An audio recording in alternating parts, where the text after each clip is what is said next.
Hello friends, आपका स्वागत है स्किल्ड हिंदुस्तान में। और आज एक आप लोगों के सामने एक इंटरव्यू होने जा रहा है। मिस्टर सचिन है, इज़ इलेक्ट्रिकल इंजीनियर।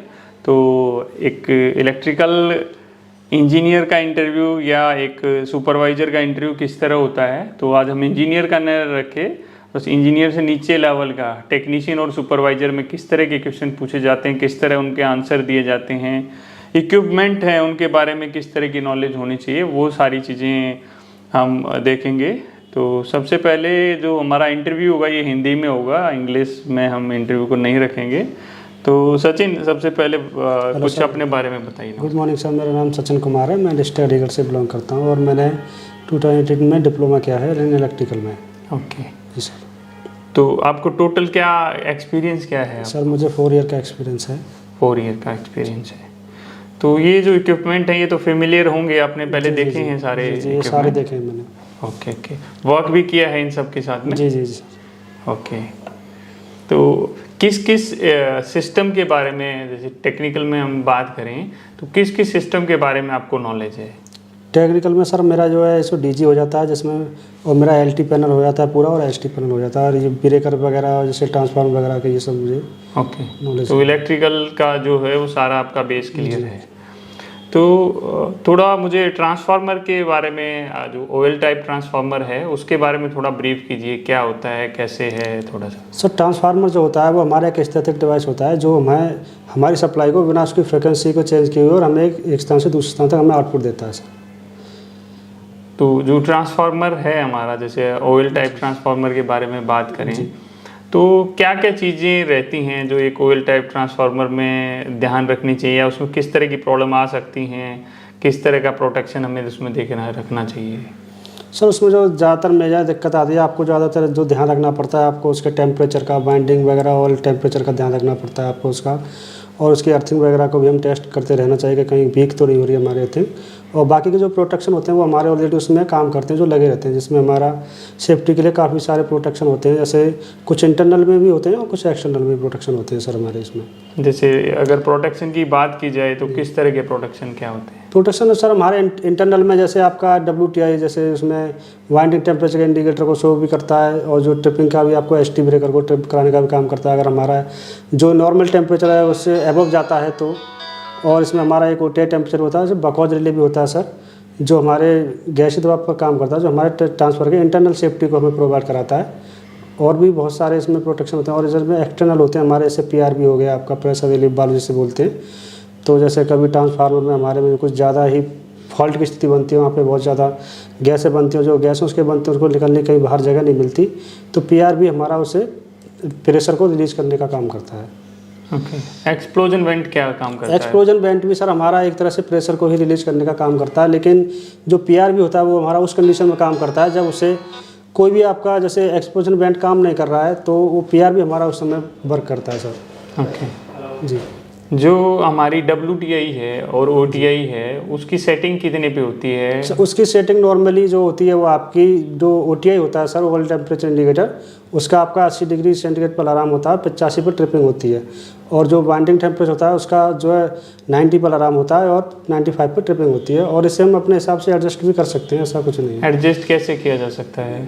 एडजस्ट से हम जो हमारा मीटर होता है WTI OTI, वहाँ से जाके हम इसे एडजस्ट भी कर सकते हैं। एडजस्ट कर सकते हैं।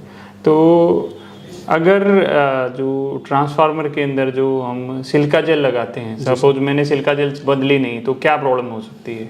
अगर सर सिलिका जेल को हम नहीं बदलेंगे ख़राब होने पर, तो उसके अंदर जो एम्बिएंट टेम्परेचर जो मॉइस्चर होता है ना सर, वो मॉइस्चर उसके अंदर जाएगा, जिससे हमारे जो उसका ट्रांसफार्मर का जो ऑयल होता है उसमें मॉइस्चर मिलेगा, और जो ट्रांसफार्मर की जो इंसुलेशन को वो जा करके सीधा हीट करेगा, जिससे इंसुलेशन उसका वीक होगा, और वो हमें प्रोटेक्शन, जो ऑयल हमें जो प्रोटेक्शन देता है, जैसे हमारी बाइंडिंग को इंसुलेशन का और कूलिंग कराने का काम करता है, वो नहीं कर पाएगा प्रॉपर ढंग से। एक काम उसका वीक हो जाएगा। जी सर, इंसुलेशन वीक कर देगा। जी, इंसुलेशन उसका वीक हो जाएगा। ये एक छोटा सा एक ड्राइव है जी, तो ये क्या चीज़ है, कुछ थोड़ा सा बताएंगे? ये फेज सीक्वेंसर है सर।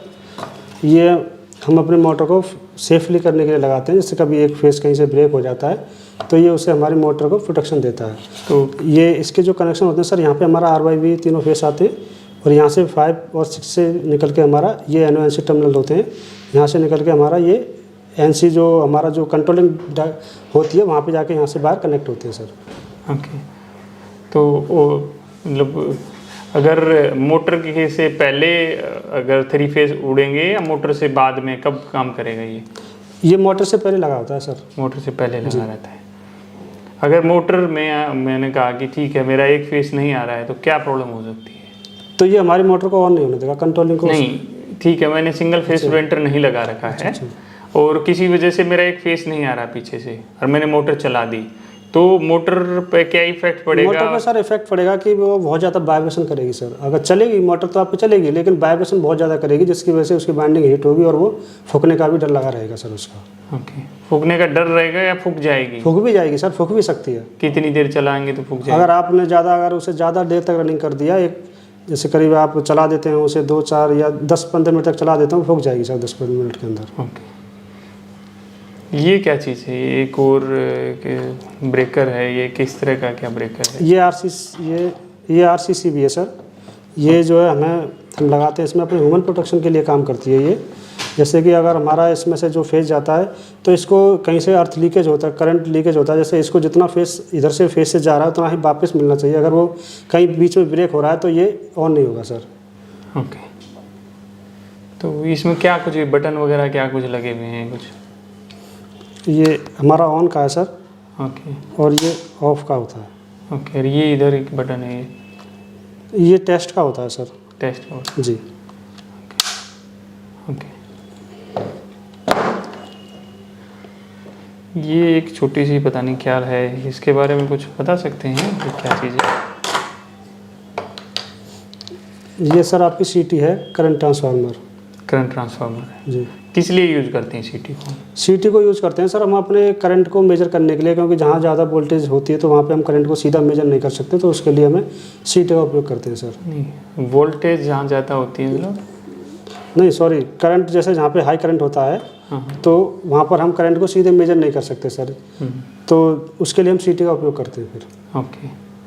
तो सीटी हैं किस रेशियो में आती हैं? सीटी सर हमारी 2 तरह के रेशियो में आते हैं, 100/1 और 100/5 एम्पियर में आते हैं। तो डिफरेंस क्या होता है दोनों में? डिफरेंस ये होता है सर कि कहीं पे अगर हमारा 1000 एम्पियर करंट है तो वो जो 100/1 की है वो हमें 1 एम्पियर करंट वहाँ पे देगी, और कहीं पे अगर आपका 1000 एम्पियर का वो 100/5 की रेशियो की सीटी है हमारी, तो हमें 5 एम्पियर देगी सर। ओके। तो पीटी भी कुछ लगी रहती है सिस्टम में? पीटी क्या चीज़ होती है? पीटी को पोटेंशियल ट्रांसफार्मर बोलते हैं, जो हमारी वोल्टेज को मेजर करने का काम करता है। जैसे कहीं पे high voltage amount of current है तो सर उसको हम सीधा मेजर नहीं कर पाते, तो उसके लिए हम पीटी का उपयोग करते हैं। कहाँ पर यूज़ करते हैं पीटी का? पीटी का उपयोग जैसे हमें कहीं पे वोल्टेज को मेजर करना है, जैसे अपनी कंट्रोलिंग के लिए कहीं पे हमको वोल्टेज को मेजर करके देना है, तो उसके लिए हम पीटी का उपयोग करते हैं। LT में यूज़ करते हैं ST में? दोनों में कर सकते हैं सर। दोनों में कर सकते हैं। ये इसके बारे में कुछ है आइडिया कि क्या है और किस तरह इसके कनेक्शन वगैरह कर सकते हैं? ये सर मल्टी फंक्शन मीटर है हमारा। यहाँ पे हमारा कंट्रोल, ये यहाँ पे न्यूट्रल फेस आता है हमारा, ठीक है, और यहाँ पे हमारा ये सीटी से जो वायर आते हैं हमारे तीनों फेस के, वो यहाँ पे आके कनेक्ट हो जाते हैं सर। ओके। किधर? ये S1 S2 और S1 S2 जो यहाँ पे 3 फेस का ये लिखा हुआ है, यहाँ पे आके कनेक्ट हो जाते हैं। ओके। वहाँ से ये हमारे एम्पियर वगैरह को शो करता है सर। ओके। ठीक है। तो अगर हम डीजल जनरेटर की बात करें तो डीजल जनरेटर में किस तरह के फॉल्ट आते हैं?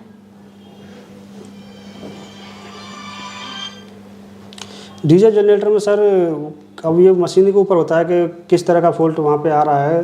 कभी कभी जैसे हाई वाटर टेम्परेचर का आ जाता है आपका अलार्म, ज़्यादातर जो टेम्परेचर उसका किसी भी कारण से बढ़ रहा है, और अब वो एक मैकेनिकल है सर, उसमें क्या फॉल्ट आया वो तो कुछ भी फॉल्ट आ सकता है।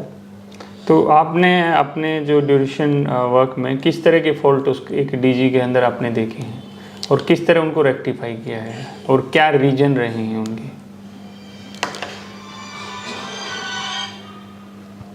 सर कई तरह के मैंने जो आपने उसमें देखे हैं अपने पीरियड में जो वहाँ पे, तो एक बार हाई वाटर टेम्परेचर का उसका अलार्म आ गया बहुत ज़्यादा, और कुछ अर्जेंटली काम चल रहा था जो मुझे बंद भी नहीं करना था, तो उसको मैंने फिर काफ़ी थोड़ा टाइम लगा मुझे, पर मैंने उसे हैंडल किया उस चीज़ को।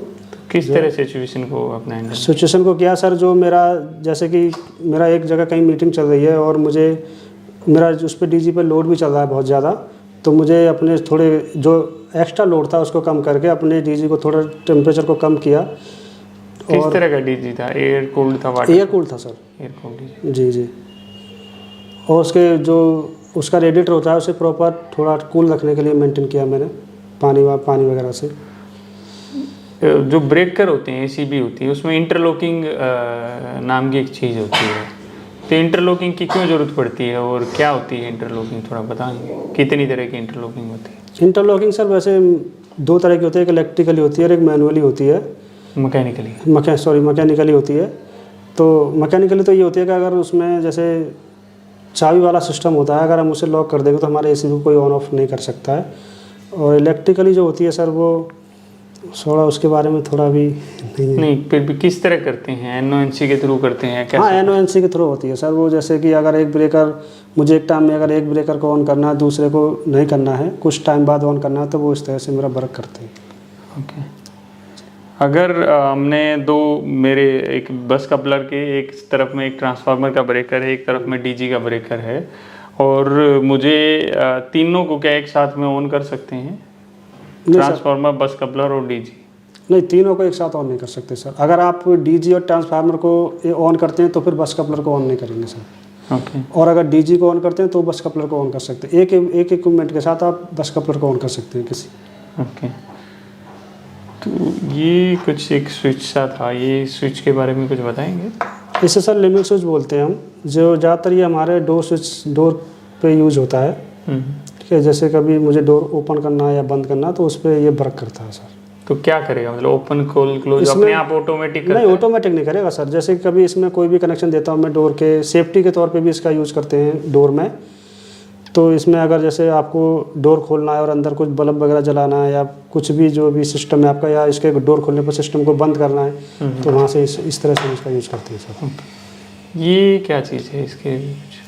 ये सर इमरजेंसी स्विच है। ये किसी भी इक्विपमेंट पर आपका इमरजेंसी बंद करने के लिए पैनल पे या डीजी कैसे काम करता है ये सर इसको ऐसे दबाते हैं तो ये ऑफ हो जाता है और फिर इसको घुमा करके रिलीज करते हैं। ऑफ कैसे होगा? क्या लगा रहता है ऐसा इसके अंदर कि ऑफ कर देता है? इसमें एक एनसी कंटेंट होता है सर जो हमारे कंट्रोलिंग सप्लाई को ब्रेक कर देता है। ओके। तो एनओएनसी के थ्रू ही ब्रेक करता है? जी जी। ठीक है। तो ये कहाँ पर यूज होता है, कुछ इसके बारे में आइडिया? ये सर हमारा OLR है। जैसे कभी स्टार्टर वगैरह में मैं ज़्यादातर यूज़ करते हैं इसका ओवरलोड रिले के तौर पर। और ये जो होती है सर ये हमारे ओवरलोड पर काम करती है। और ये अगर जब कभी भी ये काम करती है, अगर ये ओवरलोड होती है तो ये हमारी कंट्रोल सप्लाई को ब्रेक कर देती है। पावर को ब्रेक नहीं करती सर। ओके जी। जो अगर हमारी मोटर है, एक मोटर को मुझे चेक करना है, मोटर चल नहीं रही है मेरी अच्छी तरह से, तो किस तरह से चेक करेंगे? आपके पास क्या क्या ऑप्शन हो सकते हैं और उनको किस तरह चेक करोगे? आपके पास तो टेस्ट लैंप है और मल्टीमीटर है। तो अगर मैं बोलूँ मल्टीमीटर से टेस्ट करना है तो एक मोटर को कैसे टेस्ट करेंगे? तो मल्टीमीटर से सर मैं उसके पहले अगर मेरी मोटर चल नहीं रही है तो मैं पहले उसकी प्रॉपर सप्लाई को चेक करूँगा पीछे से, कि पीछे मेरे स्टार्टर से कोई प्रॉब्लम तो नहीं हो रही है, वहाँ से सप्लाई कंटिन्यू मेरी मोटर तक आ रही है या नहीं आ रही है। तो अगर सप्लाई मेरी मोटर तक आ रही है और फिर भी मोटर नहीं चल रही है तो मैं वहाँ पे चेक करूँगा, टर्मिनल्स को चेक करूँगा पहले कि टर्मिनल्स कहीं लूज़ तो नहीं है या कोई वैसी प्रॉब्लम तो नहीं है। वो भी सब ठीक है तो फिर मैं अपनी मोटर को चेक करूँगा कि मोटर में कोई शॉर्टिंग तो नहीं है। तो जिसके लिए मैं अपना एक बॉडी पहले उसका बॉडी अर्थ टेस्ट करूँगा कि सर। उसके बाद मैं अपनी बाइंडिंग को टेस्ट करूँगा। बाइंडिंग कैसे टेस्ट करते हैं? बाइंडिंग की कंटिन्यूटी टेस्ट करूँगा, जिससे मैं अपनी बाइंडिंग को देखूँ कहीं बाइंडिंग मेरी बीच में ब्रेक तो नहीं हो रही। कैसे कर सकते हैं कंटिन्यूटी टेस्ट? बाइंडिंग सर मैं अपने इस मीटर को यहाँ पे एक कंटिन्यूटी पे टेस्ट करूँगा, वो करूँगा, सेट करूँगा। ठीक है। और अपना उसमें पहले अपने टर्मिनल्स को देखूँगा, जो भी इसमें टर्मिनल्स दिए होते हैं मेरे, जैसे मतलब मेरे 6 बार आते हैं सर मोटर से, और प्रत्येक 2 बार जो होते हैं 2 टर्मिनल, एक बाइंडिंग में 2 टर्मिनल होते हैं सर। तो उन दोनों टर्मिनल्स को चेक करूँगा कि प्रॉपर उन पर कंटिन्यूटी दिखा रहा है या नहीं दिखा रहा। अगर उन पर कहीं पे कंटिन्यूटी नहीं दिखा रहा है तो समझो मेरे मोटर में एक कोई बाइंडिंग जो भी है नहीं दिखा रहा, उस पर शॉर्ट है कहीं बीच में। तो वाइंडिंग अगर आप मोटर के साथ में, मोटर के मतलब 2 वायर हैं उनके साथ में अगर बॉडी के साथ में कंटिन्यूटी आ रही है तो उसका मतलब क्या होगा? वाइंडिंग आपकी शॉर्ट हो रही है सर कहीं। ओके। तो ये थोड़ा सा इसके बारे में और बताइए कि ये क्या चीज़ है? ये सर मेरा NC पुश बटन है। कहाँ पर यूज करते हैं इसको? इसको मैं कहीं पे भी यूज़ कर सकता हूँ सर, अपनी सप्लाई के कंट्रोलिंग सप्लाई में कहीं पे भी यूज़ हो सकता है इसका। ये एनसी टर्मिनल बनाता है मेरा, एनसी और एनओ दोनों बनाता है। जब ये नॉर्मल कंडीशन में रहेगा मेरा तो ये एनसी रहेगा सर, और जब मैं इसको पुश करूँगा तो ये एनसी से एनओ हो जाएगा। ओके, ठीक है। ये कहाँ पर यूज करते हैं? ये सर केबल ग्रैंड बोलते हैं, इसे ग्रैंड ही बोलते हैं शायद। तो इसको मैं अपनी केबल को, जब मैं पैनल में अपनी केबल को यूज़ करता हूँ तो वहाँ पे मैं इसकी पकड़ के लिए से लगाता हूँ, ये इस तरह से खुल के, और ये पीछे ऊपर से पैनल के बॉक्स में ऐसे फिट हो जाता है सर। ओके। तो सचिन, आज जो इंटरव्यू रहा आपके साथ काफ़ी अच्छा रहा। Okay, thank you sir. आपने जो आंसर दिए काफ़ी जेन्युइन दिए, और एक सबसे बड़ी प्लस पॉइंट आप सब लोगों को मैं बताना चाहूँगा कि आपका कॉन्फिडेंस, देखो आपने कंटिन्यू देखा, इन्होंने आंसर किया, कॉन्फिडेंस कभी वीक नहीं लगा, कहीं कुछ कन्फ्यूजन नहीं रहा। तो वो सबसे बड़ा प्लस पॉइंट होता है कि जब हम इंटरव्यू देते हैं तो कॉन्फिडेंस हमारा सही होना चाहिए, कॉन्फिडेंस वीक नहीं होना चाहिए। अगर आपका कॉन्फिडेंस वीक हो जाता है, आपने क्वेश्चन तो आंसर सब सही दिए, बट आंसर सही देने के साथ साथ में उसका एक वे बताने का, और जो कॉन्फिडेंस कंटिन्यू, जो स्टार्टिंग से लेके लास्ट तक कॉन्फिडेंस बना रहा, कि कई बार थोड़ा सा माइंड में डाउट लगा तुम्हें कि नहीं यार ऐसा है नहीं है, बट उस दौरान भी तुमने उसको फुल प्रूफ होके हाँ नहीं सर ऐसे ही है, तो वो सारी चीज़ें बहुत इम्पोर्टेंट हैं। और आप सब लोग भी अगर इस तरह के अपने लेवल को और थोड़ा और बेटर बनाना चाहते हैं, और बेटर बनाना चाहते हैं, तो आप हमारे कोर्सेज हैं वो ज्वाइन कर सकते हैं। हमारा इलेक्ट्रिकल एडवांस कोर्स है, जिसके बाद जॉब नहीं है और किसी के सामने बैठ के डर लगता है इंटरव्यू देने में, तो मेरे जो 250 से 300 बच्चे जो आज इंटरव्यू दे के जॉब कर रहे हैं, उनसे आप पूछो कि उनका कॉन्फिडेंस लेवल, जिस दिन वो फर्स्ट डे उस सीट पर बैठने के बारे में सोच रहे थे इंटरव्यूअर के सामने, और आज में कितना डिफरेंस है। जब वो 90% बच्चे फर्स्ट टाइम में ही उन्होंने इंटरव्यू क्रैक किया है, वो कैसे हो पाया है? एक अच्छे नॉलेज की वजह से, कॉन्फिडेंस की वजह से, और सबसे इम्पोर्टेंट प्रैक्टिस की वजह से। ऑनलाइन क्लासेज में ही उनकी प्रैक्टिस चालू हो जाती थी, और ऑफलाइन क्लासेज तक आते आते उनको उस लेवल तक पहुंचा दिया गया कि उनको जॉब का कोई कंसर्न न रहे। तो वीडियो अच्छी लगी तो वीडियो को लाइक कीजिए, अपने फ्रेंड्स को शेयर कीजिए, और मिलते हैं इसी तरह की इंटरेस्टिंग इंटरव्यू की वीडियोज़ के साथ में। जय हिंद, जय Hindustan. Thank you Sachin. Okay sir.